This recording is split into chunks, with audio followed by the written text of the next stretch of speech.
Bonjour. Lorsque des amis, des collègues m'ont demandé quel serait le sujet de mon premier cours, j'ai dit qu'il serait question de Clocks and Clouds, et plus précisément la première séance, de Clocks. Alors qu'est-ce que ça veut dire? Est-ce que vous pouvez monter un tout petit peu le son? Merci beaucoup. Clocks and Clouds, comme je vais vous l'expliquer, c'est le titre d'une œuvre de Ligeti qui fait référence lui-même à une conférence de Sir Karl Popper qui s'appelait Of Clouds and Clocks, qui date de 1973. Titre un petit peu énigmatique donc que ce Clocks and Clouds, en précisant le clocks, mais que je vais essayer de vous expliquer.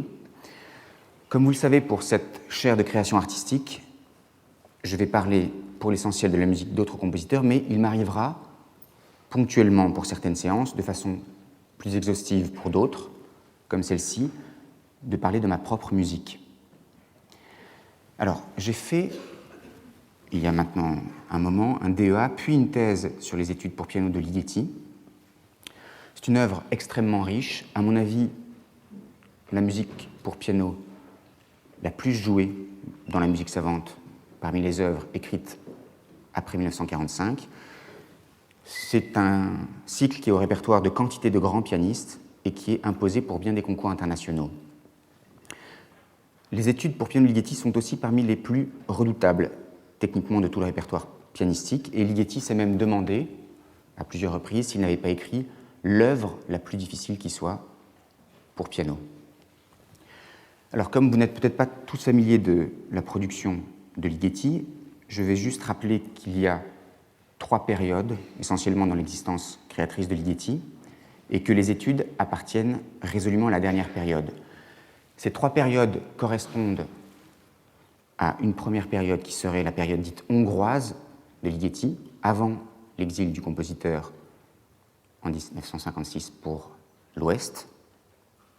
Ensuite, une période qu'on appelle communément occidentale, qui est peut-être la plus caractéristique du style de Ligeti, style dont on a pu dire que c'est un style micropolyphonique, et qui va jusque à peu près le milieu des années 70, et ensuite une dernière période, 3e période, certains ont même voulu imaginer une 4e période, mais cette 3e période marquerait le retour de Ligeti à davantage de consonance, plus de diatonisme, moins de chromatisme, et aussi un jeu sur les rythmes, sur la polyrythmie, qui s'inspire de quantité d'influences.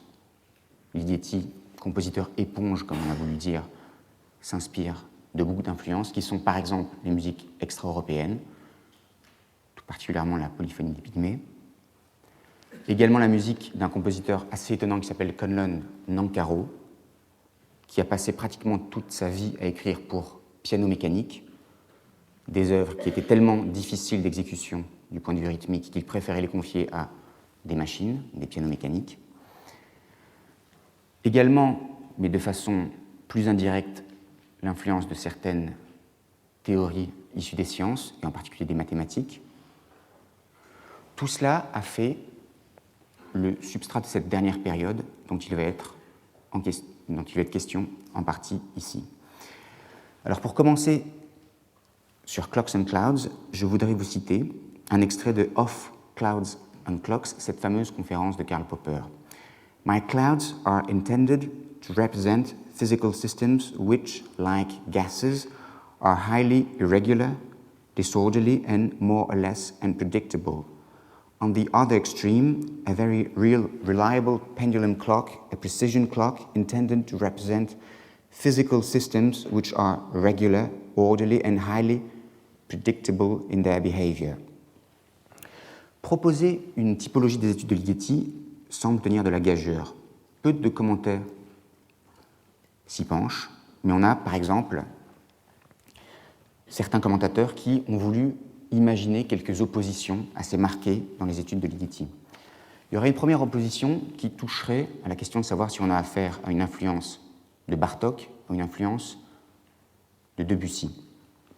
Alors c'est avec certaines études sont clairement d'inspiration debussiste, telles Cordavid, D'autres sont plus fondamentalement d'inspiration bartokienne, tels Désordre, dont je vais vous faire écouter un extrait, Touche bloquée, par exemple, Fanfare, ou encore Femme.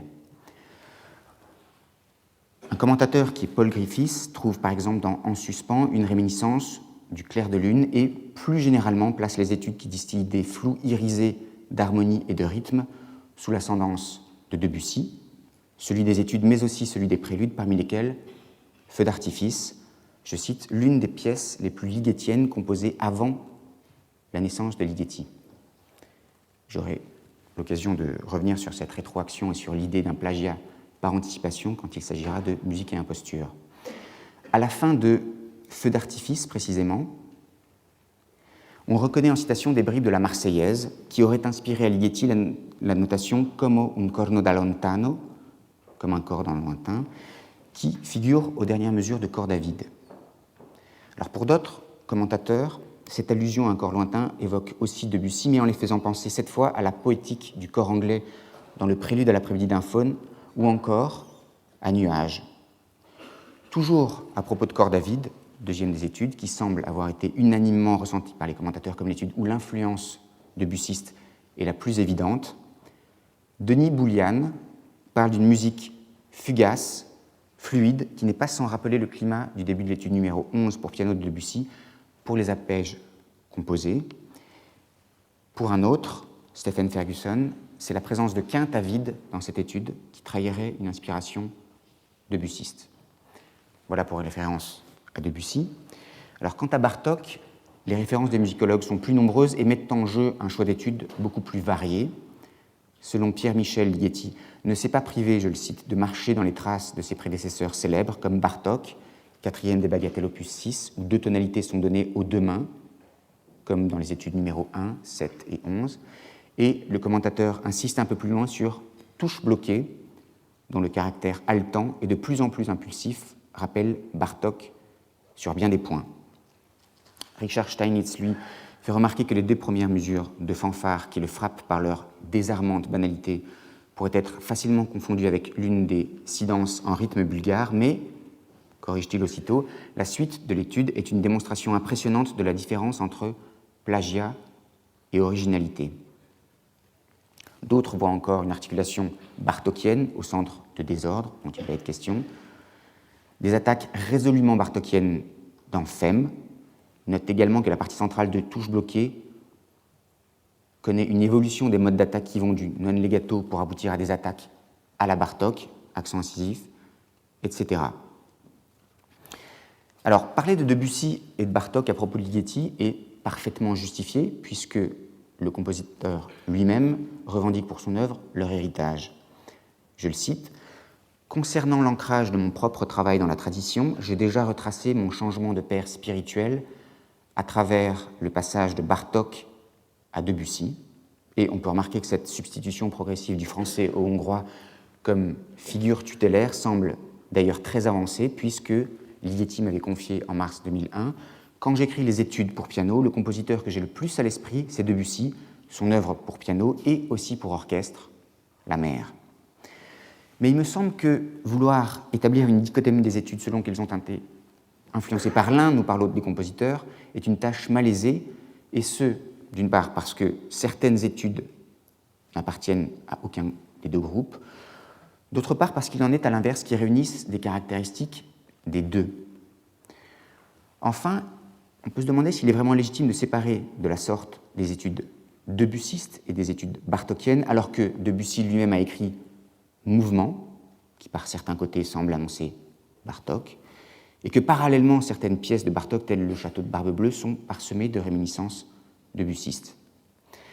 Alors, une autre distinction assez proche de la précédente a été proposée par Denis Boulian, distinction entre impressionnisme et constructivisme, mais fonder une typologie sur ce critère, ce que d'ailleurs Boulian ne fait pas, serait probablement encore plus hasardeux. On sait notamment combien la terminologie sur l'impressionnisme en musique est vague. Un critère de classification beaucoup plus net, peut-être même un peu simplificateur, est entre études lentes et études rapides. Alors cette distinction qui a été avancée a certes le mérite de la clarté, Les études comportent toutes, après leur titre, l'indication de tempo, et celui-ci est sans doute déterminant pour l'interprète qui doit évaluer ses compétences techniques au piano avant de se lancer dans l'exécution du morceau. Il intéresse sans doute moins l'analyste.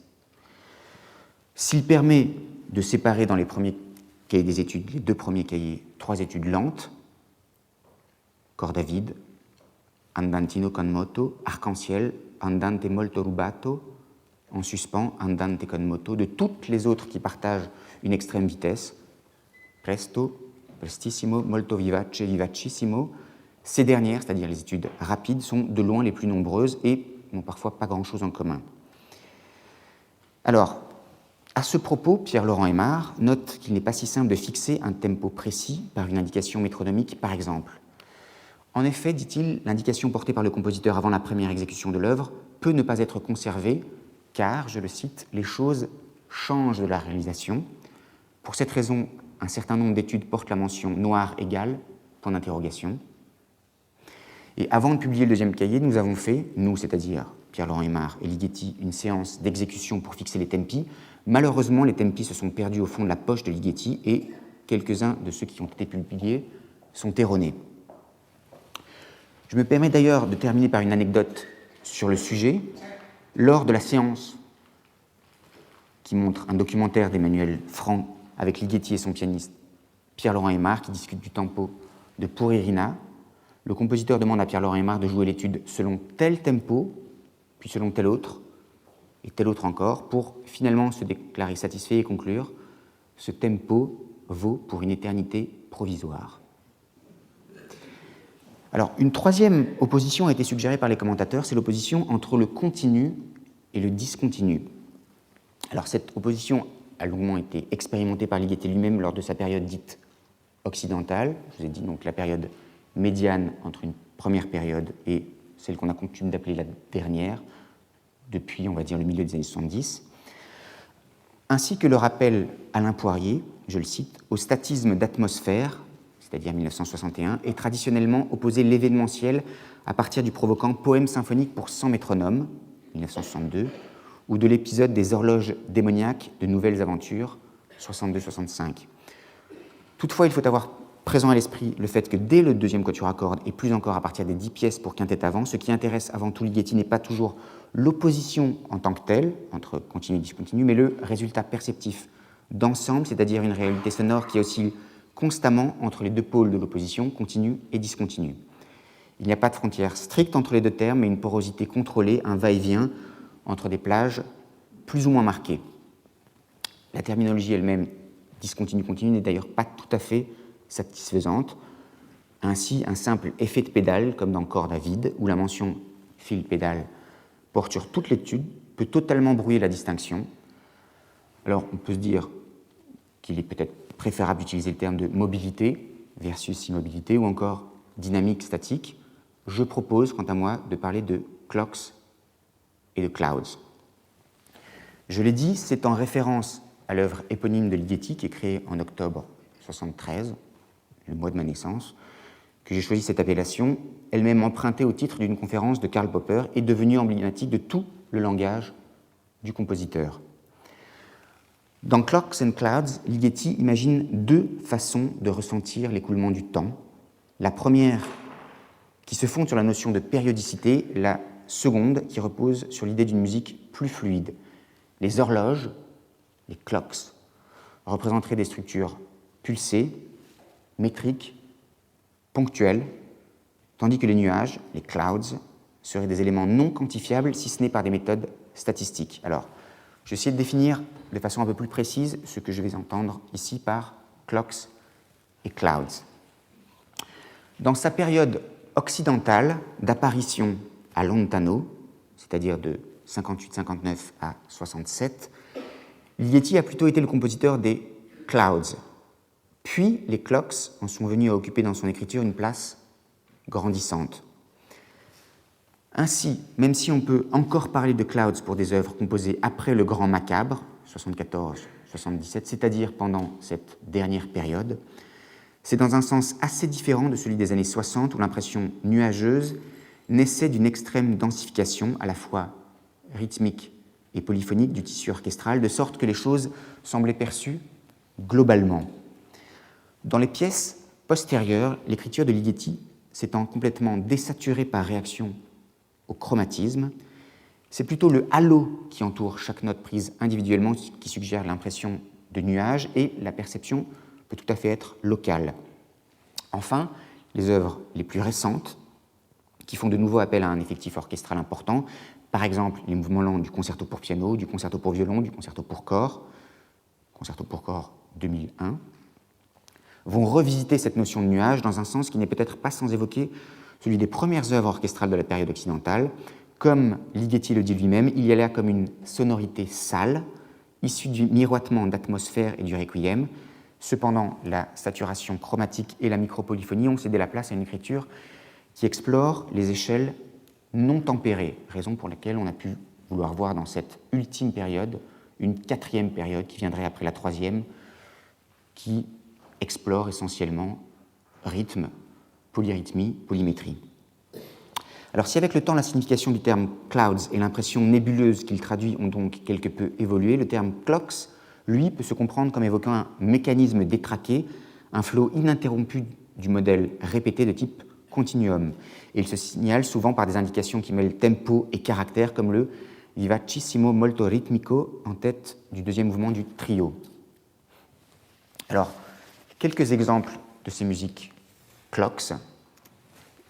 Et il sera question du Clouds dans une séance qui sera, non pas la semaine prochaine, mais dans 2 semaines. Alors, l'un des exemples les plus remarquables de ce point de vue, c'est le Come un meccanismo di precisione du deuxième quatuor à cordes, qui est vraiment représentatif de l'écriture clocks, et qui est assez proche d'ailleurs du quatrième mouvement du quatrième quatuor à cordes de Bartók. Alors, je vous fais écouter ce début.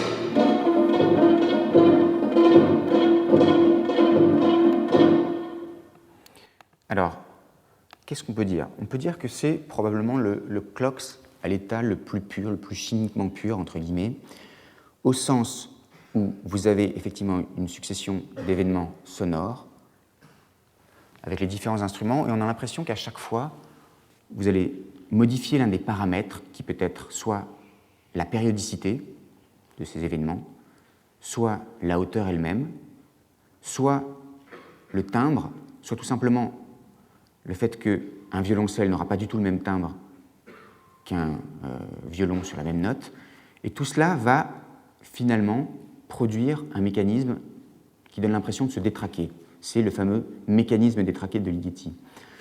Je dis que c'est, entre guillemets, avec beaucoup de guillemets, il faudrait dire, chimiquement pur, parce que dans les autres œuvres de Ligeti, on ne va pas forcément partir d'une seule note répétée de façon d'abord régulière, et avec ce mécanisme d'irrégularité qui va progressivement se mettre en place, mais on va partir parfois de plusieurs hauteurs, non pas une seule note, mais d'emblée un accord, un nuage de notes, parfois un petit nuage de notes, mais un nuage de notes quand même. Alors, autre exemple assez significatif de cette écriture-là, on le trouve dans le concerto de chambre, le Kammerkonzert de Ligeti, et je vous en fais écouter au moins le début.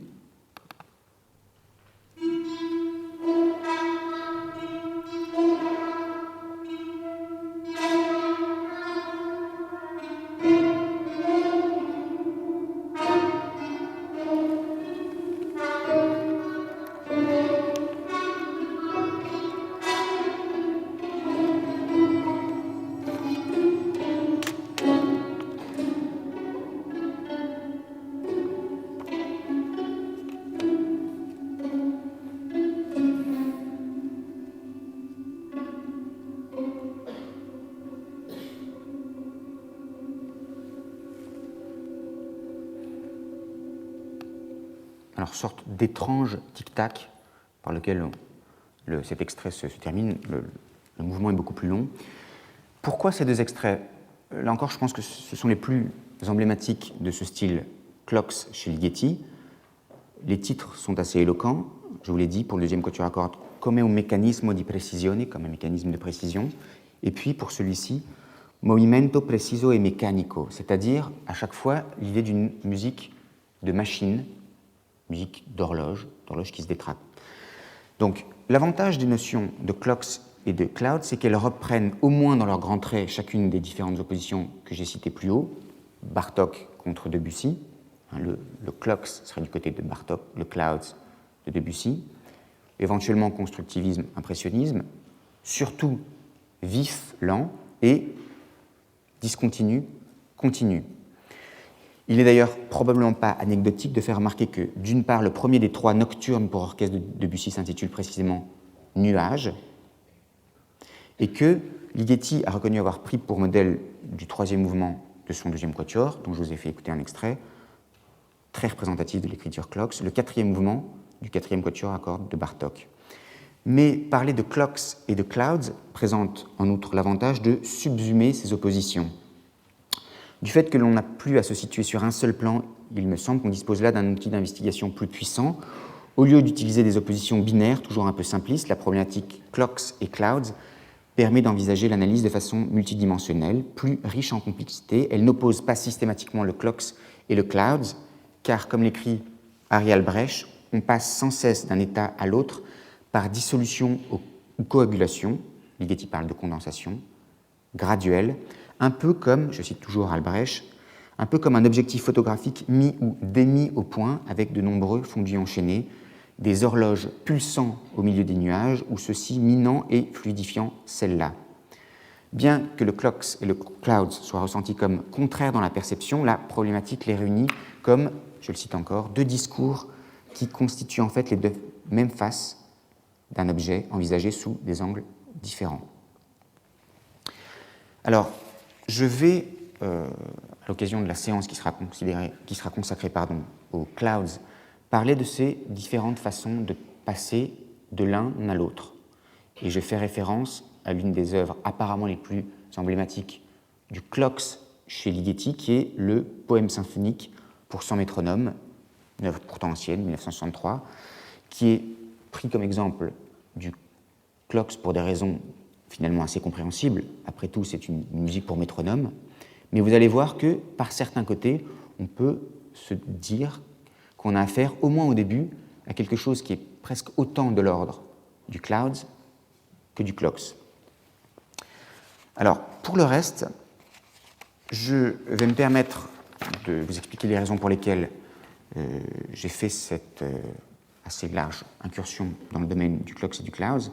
Il se trouve que dès mes premiers essais de composition, sans doute à l'adolescence, je me suis rendu compte que je pouvais aller dans deux directions opposées, alors même que je n'avais encore rien entendu de la musique de Ligeti, qui était d'un côté une musique extrêmement contemplative, une musique de la couleur, une musique de l'harmonie, une musique des textures très souvent, qu'on peut a posteriori lire comme musique du clouds, et puis de l'autre côté, une musique souvent très pulsée, presque hachée, qui relève presque toujours d'un perpetuum mobile, d'un mouvement continu, d'un mouvement perpétuel, c'est-à-dire une musique qui serait beaucoup plus de l'ordre du clocks. Et puis, je n'ai pas cherché véritablement à passer de l'un à l'autre, j'allais spontanément du côté de certains mouvements qui étaient typiquement clocks et d'autres qui étaient typiquement clouds.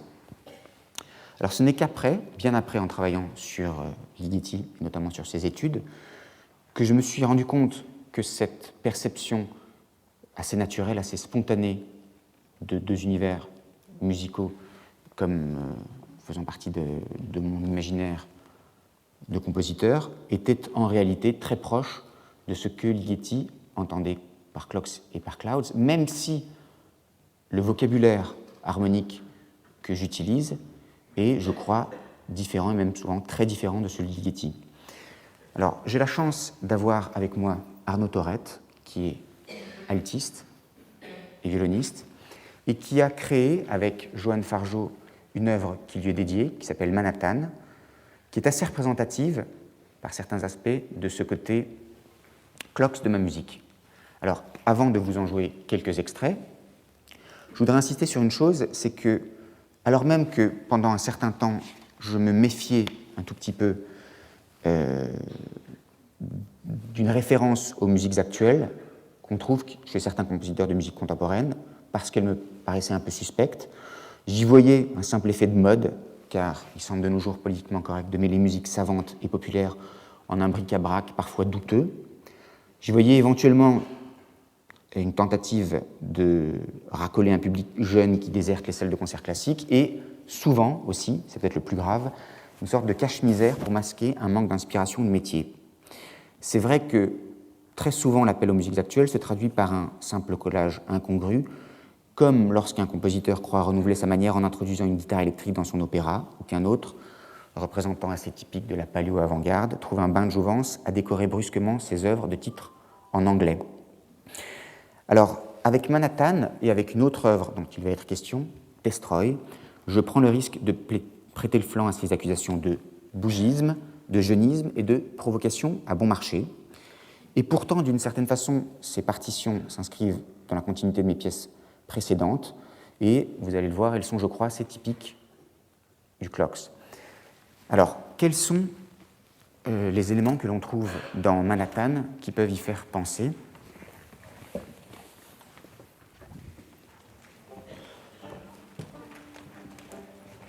Manhattan repose presque exclusivement sur un seul motif, qui est un motif d'ailleurs assez naturellement bartokien, puisqu'il repose sur un chromatisme retourné, chromatisme renversé, qui est celui-ci.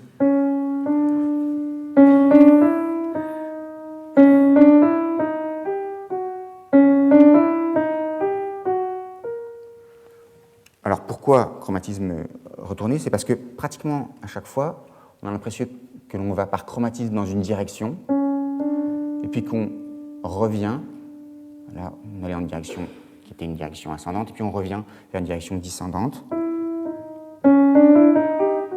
Pratiquement toutes les notes de la gamme sont données à entendre, mais elles le sont dans un ordre qui va être modifié, et surtout le nombre de notes qui est donné à entendre va croissant. C'est d'abord 2 simplement, puis 4 ou 6, selon comment on compte, 6 ou 8, selon on compte, et puis, parce qu'il faut bien changer, on passe à autre chose. Alors, avant qu'on bouge ce début, je remarque que cela repose sur un principe presque universel dans la musique, que vous trouvez déjà chez Mozart, qui est une fois c'est bien, 2 fois c'est mieux, et la 3e fois il faut changer, il faut passer à autre chose. Alors, en réalité, ici, ce n'est pas tout à fait ce qui se passe. 1 fois c'est bien, 2 fois c'est mieux, 3 fois on croit qu'on va changer. En fait, on ne change pas grand-chose, parce qu'il y a quelque chose de très obstiné dans cette musique. On change simplement la première note de départ, qui au lieu d'être un do dièse, va être un ré. Mais je vais vous jouer ce début avec Arnaud Torrette. Alors on va peut-être aller jusqu'ici, quelque chose comme ça.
idée de fébrilité, idée d'excitation, idée de halètement qui a quelque chose de schumannien, de façon assez lointaine.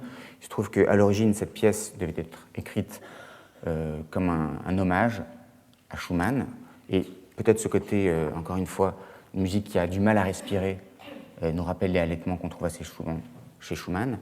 En tout cas, l'idée, c'est d'avoir à partir d'un seul motif la construction d'une pièce sur tout un ensemble. Vous allez voir ce motif que vous avez maintenant un peu dans l'oreille, il est réintroduit à plusieurs reprises, légèrement modifié, mais c'est toujours l'impression d'excitation liée probablement à une folie urbaine, c'est le titre de Manhattan, avec en plus l'utilisation, encore une fois, en pointillé, presque entre parenthèses, de certaines références aux musiques actuelles, mais j'y reviendrai. Alors, on va vous jouer d'abord peut-être simplement ce Meno Mosso.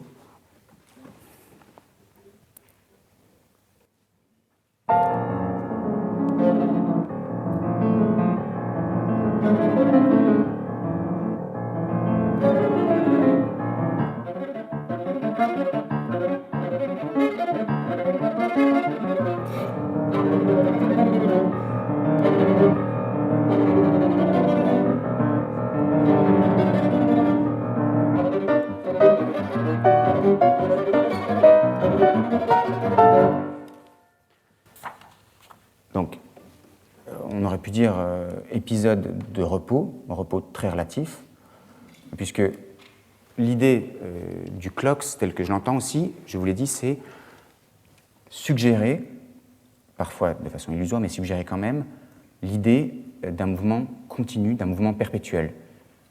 Alors qu'au début, les prises de parole de l'alto étaient violemment interrompues par ces ponctuations du piano, et qu'il y avait finalement une possibilité qui était laissée à l'interprète de respirer, même si cette respiration devenait de plus en plus difficile, de plus en plus intenable. Dans le passage que j'ai joué, il n'y a pas un seul moment où une croche ne soit pas marquée. C'est des croches continues, alors certes distribuées parfois entre les deux instruments, mais elles sont tout le temps marquées. Et puis vient un più mosso. J'avais un peu à l'esprit là une autre notation schumannienne qui est le plus vite possible qu'on trouve, et puis un peu plus loin, encore plus vite, comme si c'était possible.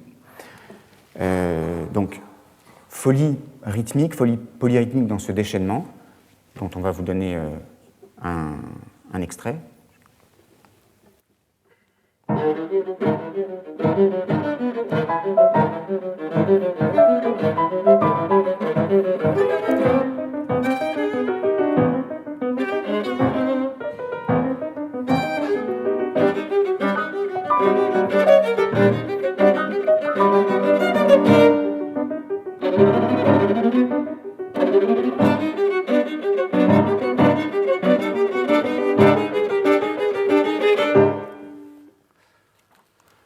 Alors, l'idée, encore une fois, c'est en changeant de musique, en changeant de texture, conserver la même cellule. Rappelez-vous au début, qui se transforme maintenant en, c'était quelque chose d'un peu claudiquant, d'un peu boiteux, et cette fois c'est très droit, presque martial, avec simplement des changements dans l'accentuation qui, une fois de plus, donnent l'idée de quelque chose de syncopé, de bancal, des déhanchements rythmiques. Mais c'est encore une fois le même type de musique. Et puis vient un passage où le thème qu'on a déjà entendu et qui est pratiquement à l'aboutissement d'un crescendo, donc dans une espèce d'explosion, va au contraire devenir beaucoup plus flou, beaucoup plus irisé, presque fantomatique, c'est l'indication que j'ai voulu porter. Ce n'est plus tellement le thème proprement dit que vous allez entendre, mais on va dire un squelette, un spectre de thème. Alors ce que fait entendre l'alto cette fois, c'est précisément ce mouvement continu, perpétuel, mais avec tout de même un déhanchement rythmique, puisque l'alto, qui est en double corde permanente, va jouer à la fois son ré, qui est l'une de ses cordes, corde à vide, et puis par-dessus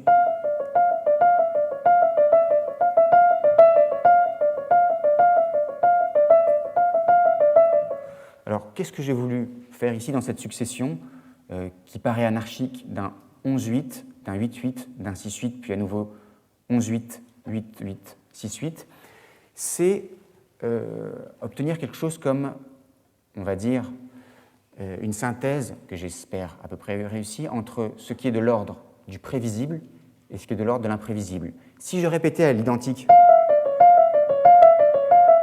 ce serait pas mal, mais peut-être un brin prévisible. Si je fais, c'est-à-dire en introduisant un déhanchement du fait que je retranche une des croches, c'est déjà un peu moins prévisible. Le problème de l'imprévisibilité, c'est que trop d'imprévisibilité tue l'imprévisibilité. Il faut réintroduire forcément une part de prévisibilité et elle est réintroduite par le fait qu'on croit revenir à la formule initiale, mais qui, cette fois, a subi une contraction, une compression. Autrement dit, j'ai d'abord 1, 2, 3, 4, 1, 2, 3, 1, 2, 3, 4, et puis 1, 2, 3. Au lieu de repartir sur le fa, je repars sur le mi, ce qui est une autre façon de suggérer l'imprévisible, ce qui donne à l'alto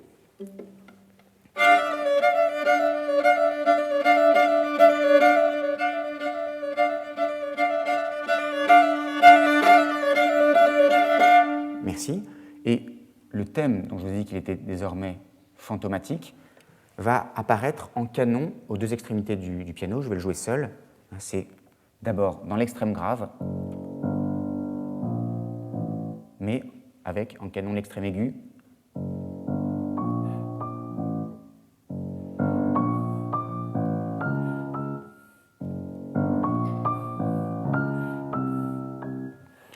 Voilà une autre présentation de ce thème. On aura l'occasion d'écouter. Alors, musiques actuelles. Qu'est-ce que c'est que ces musiques actuelles dont il est question? Bon, pour le moment, on a affaire à des déhanchements, ce qui est par parenthèse assez rare dans les musiques actuelles, où souvent le sentiment d'hypnose naît de la répétition à l'identique des mêmes formules. Il est rare que ces formules soient déhanchées par adjonction d'une note ou le fait de retrancher au contraire une autre note. En général, vous êtes plutôt dans la symétrie, peut-être trop de symétrie. En tout cas, j'ai voulu, par endroit, rompre cette symétrie. Je vous en ai donné un certain nombre d'exemples. Et à un autre moment, qui se trouve à peu près au milieu de Manhattan, j'ai voulu jouer pleinement le jeu de la symétrie. Alors, comment ça marche? J'ai voulu faire entendre au violon une pédale pulsée, assez rapide, qui va suggérer ce sentiment d'inquiétude, d'urgence, pulsation qui va être immuable, toujours pareil à elle-même, sur une note que j'ai choisie tout simplement parce que c'est la note la plus grave de l'instrument, le do à vide de l'instrument. Parce que imaginez que l'instrumentiste, l'altiste, donc joue cette pédale pulsée sur une autre note que ce do. Imaginons plutôt les cordes à vide de l'alto, je vous le rappelle, c'est do, sol, ré, la. Si c'était sur un la à vide, qu'est-ce que ça donnerait, Arnaud? Alors, c'est bien, ça rappelle le la du diapason. Bon, ça a une certaine force, mais la corde de la, comme la corde de mi sur le violon, a quelque chose de brillant, peut-être d'un peu trop brillant. Ce n'était pas tellement ce brillant que je recherchais. Si vous passez maintenant aux cordes plus graves, par exemple le ré, mais ce serait à peu près la même chose sur la corde de sol, vous allez avoir quelque chose de beaucoup plus voilé, de beaucoup moins chantant, peut-être de moins intéressant, de moins brillant. Qu'est-ce que ça donnerait? Alors, il y a toujours cette qualité de son singulière d'une corde à vide. Ce n'est pas du tout la même chose si la corde n'était pas à vide, mais ce n'est pas encore tout à fait ce que je voulais. Et ce que je veux, c'est ce qu'on entend lorsque c'est effectivement la corde la plus grave des cordes à vide de l'alto, c'est-à-dire le do.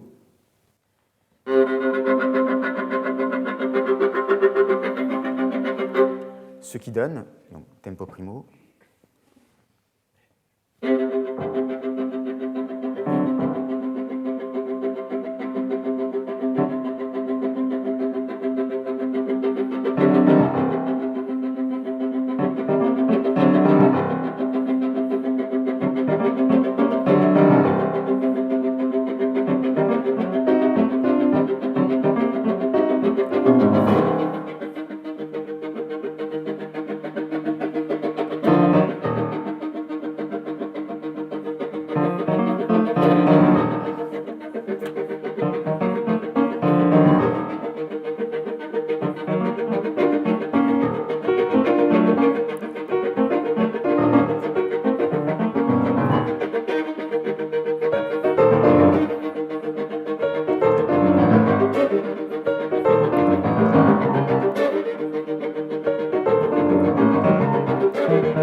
ici, l'obstination têtue de l'alto contre l'obstination tout aussi têtue, mais par discontinuité du piano, donne, je crois, un sentiment de trépidation, avec, malgré tout, l'idée d'une accélération. C'est-à-dire que dans le thème que je confie cette fois au piano, toujours le même thème, une fois de plus, rappelez-vous au début, et puis ce qui était ensuite devenu, c'est maintenant ce que joue le piano. D'abord une simple ponctuation, une autre, et puis le motif est lancé. Une fois c'est bien, deux fois c'est bien, encore mieux, mais la troisième il va falloir changer.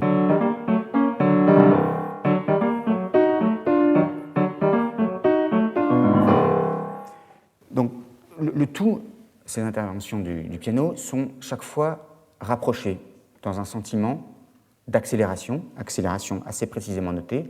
Même chose lorsque on a eu sa dose, si je puis dire, de façon un peu familière, du Do, et que l'altiste quitte le Do pour faire entendre le Mi bémol. Ce qui est une façon d'ailleurs de moduler et de faire entendre de mon côté, c'est-à-dire au piano, à peu près le même motif, mais dans un contexte harmonique qui va être différent du seul fait que la pédale n'est plus confiée au Do, mais au Mi bémol. Alors, merci beaucoup Arnaud. Voilà pour Manhattan. Alors, je vous ai dit, dans cette provocation peut-être à bon marché qui consiste à aller revisiter certaines de ces musiques actuelles, j'ai fait pire avec une pièce au nom la plus franchement provocateur, qui est Destroy. Alors, le début de Destroy imite certaines des sonorités effectivement des musiques actuelles. Alors, c'est passé d'une certaine façon au filtre de ma propre sensibilité, mais vous allez voir que l'influence est presque plus directe, plus brute.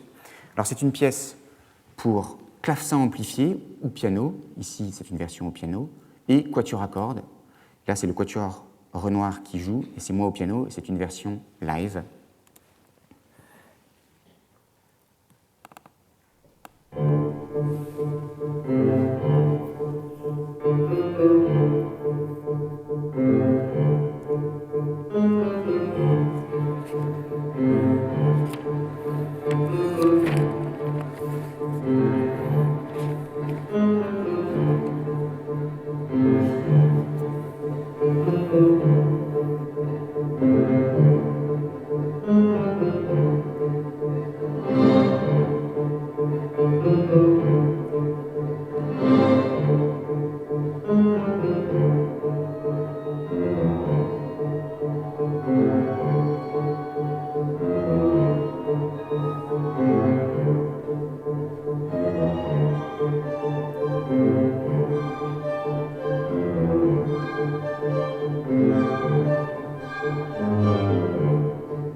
pour ce début. C'est une pièce qui dure une quinzaine de minutes. C'est sans réserve une pièce qui se situe dans la mouvance. Clocks, excitation, nervosité, allaitement, accords déjantés, déhanchement des lignes, tout caractère qui rend, me semble-t-il, naturel les allusions qu'on y trouve au funk, à la techno, parfois au blues, ce n'est pas dans le passage qu'on a entendu, mais juste après, même au ragtime, à la country ou au dessin animé de Tex Avery. À vrai dire, il ne me serait jamais venu à l'idée d'écrire pour une formation aussi rare que celle associant le clavecin au quatuor à cordes. Encore une fois, la version originale, c'est pour clavecin amplifié quatuor. Et la gageure m'a semblé tenable seulement si je pulvérisais l'anachronisme qu'elle impliquait, d'où en outre les effets de basse électrique que donne le clavecin amplifié qui scande la pièce et qu'on entend à peu près lorsqu'ils sont confiés au piano avec parfois des doublures de pizz de violoncelle. En règle générale, je me suis rendu compte que la musique contemporaine est brouillée avec la vitesse. Depuis les années 1950, rares, à l'exception des répétitifs américains, sont les compositeurs qui s'essayent à écrire des œuvres au tempo enlevé. Ils privilégient une musique d'état et de climat plutôt que de mouvement, une musique du sentiment plutôt qu'une musique de la sensation. Ils préfèrent le contemplatif au dynamique, ils goûtent une arythmie molle, ils évitent souvent tout rythme pulsé, tout rythme marqué, tout rythme incisif.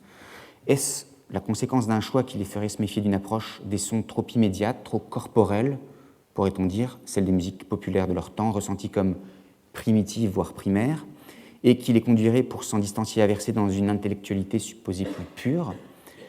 Trop souvent, cette revendication d'une primauté de l'intellect n'est qu'une élaboration factice marquant un manque d'artisanat véritable, mais ce n'est pas le cas pour tous, loin de là, comme en témoigne l'œuvre de Takemitsu.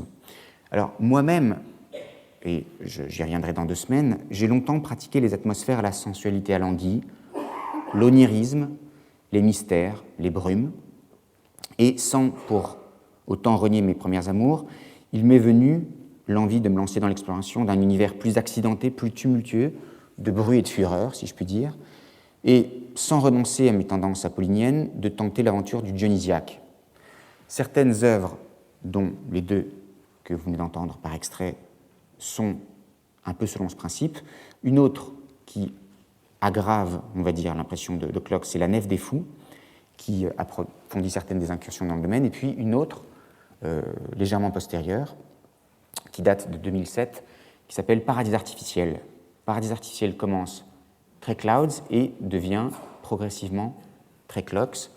C'est une œuvre pour grand orchestre qui a été écrite pour l'Orchestre national du Capitole de Toulouse. Vous allez l'entendre avec Geneviève Laurenceau au violon solo, et l'orchestre est dirigé par son chef permanent, Tougan Sotiev. Alors, encore une fois, c'est une œuvre qui commence assez clairement Clouds. Je vous fais écouter le passage, un des passages les plus Clocks.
fin d'un extrait. C'est une œuvre en 2 mouvements. Ici, c'était un extrait du premier mouvement qui se souvient, dans le passage vers lequel on allait, précisément de Manhattan.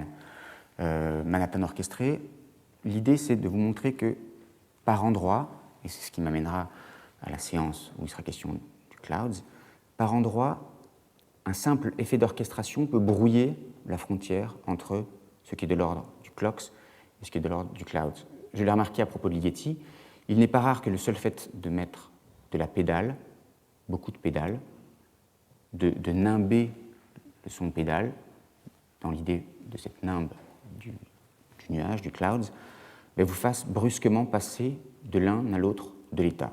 Et c'est un peu ce qui se produit ici, où on est globalement effectivement dans une musique morcelée, émiettée presque, une musique, encore une fois, de la pulsation, une musique inquiète, une musique de l'urgence, mais par endroits, alors même que cette pulsation est encore ressentie intérieurement, l'orchestre va nous permettre de quitter l'idée d'un clocks chimiquement pur pour aller vers quelque chose qui serait plutôt clocks, mais lorgnerait du côté du Clouds. Alors, ce motorisme chorégraphique qu'on trouve aussi dans Manhattan, avec, je vous le rappelle, une forme qui repose sur un unique motif sans cesse renouvelé et dont les déclinaisons successives créent un ensemble paradoxalement contrasté, c'est une musique, vraiment une musique de la sensation. Presque toujours ici, on a affaire à une musique, non pas du sentiment, une musique de la sensation. J'essaierai ensuite, donc dans la séance qui ne sera pas la semaine prochaine mais dans 2 semaines, de voir en quoi cette dichotomie entre musique du sentiment et musique de la sensation, je ne sais pas s'il s'agit vraiment d'une dichotomie ou si simplement d'une séparation qui est utile, opératoire pour l'esprit, mais dont la validité est à mettre en question, recouvre ou non cette autre dichotomie qui est celle entre Clocks et Clouds, en me concentrant essentiellement sur le Clouds. La semaine prochaine, la séance portera sur l'improvisation. Elle a pour titre « Qu'est-ce que l'improvisation ?» Je vais vous demander 2 minutes de pause et j'aurai le bonheur et l'honneur d'accueillir le professeur Bernard Sève qui va vous parler d'une philosophie de l'instrument de musique avec un titre qu'il va vous préciser. Je vous remercie.